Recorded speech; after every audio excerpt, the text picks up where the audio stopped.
China में रहस्यमयी pneumonia का प्रकोप जारी। नमस्कार, मैं हूं doctor D K Gupta, chairman Felix hospital Noida.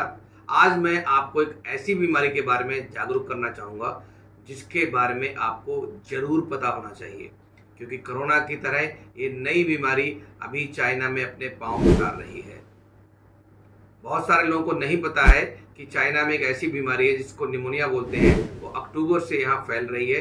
ये रहस्यमय निमोनिया का प्रकोप वहाँ बढ़ता जा रहा है। मामले की गंभीरता को देखते हुए खुद WHO ने वहाँ पे इस स्थिति का जायजा लिया है, लेकिन अभी तक कोई अच्छी रिपोर्ट, कोई डिटेल्ड रिपोर्ट हम लोगों को नहीं मिली है, तो एक रहस्य बना हुआ है। इस बीमारी को सबसे पहले उत्तर चीन में रिपोर्ट किया गया था, जिसमें बड़ी संख्या में बच्चे भी शामिल थे।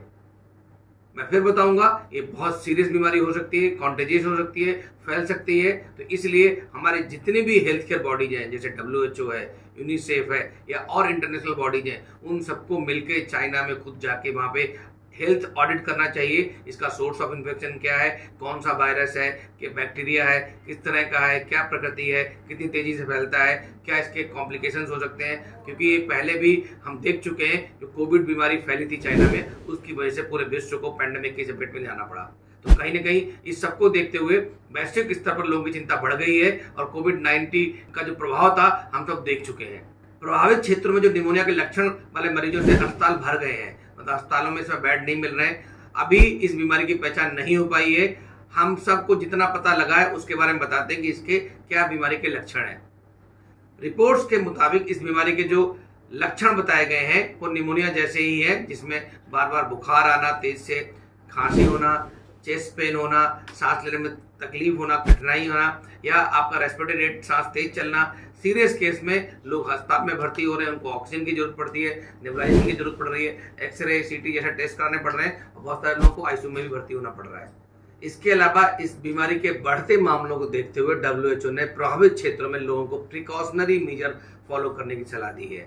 मतलब आप सबको क्या सलाह लेनी है वो वहाँ बताया गया है। इसमें अपनी स्वच्छता के बारे में बात करी गई है, हैंड हाइजीन के बारे में बात की है, रेस्पिरेटरी हाइजीन के बारे में बात करी है, खांसते छींकते समय में क्या करना चाहिए। इसके अलावा उन डेंजरस साइंस को एक्सप्लेन किया गया जिसमें डॉक्टर को संपर्क करने की सलाह दी गई है कि आपके का ब्रीदिंग डिफिकल्टी है, चेस्ट पेन है, या सांस तेज चल रही है, या आपको घबराहट हो रही है, आपका फीवर बहुत तेज चल रहा है, तो ऐसे में आपको डॉक्टर से संपर्क करना है। अभी तक भारतवर्ष में इस तरह का कोई भी केस रिपोर्ट नहीं हुआ है, मतलब हम इस बीमारी से बचे हुए हैं। आगे कैसे इस बीमारी से बचे रहें उसके बारे में बात करते हैं। नंबर 1, आपको रेस्पिरेटरी हाइजीन का फॉलो करना चाहिए, मतलब बाहर जाते समय मास्क लगा के रखें। अगर आपको खुद को कोल्ड कफ हो रखा है तो मास्क लगाएं, घर में आइसोलेट रहें, क्वारंटाइन रहें।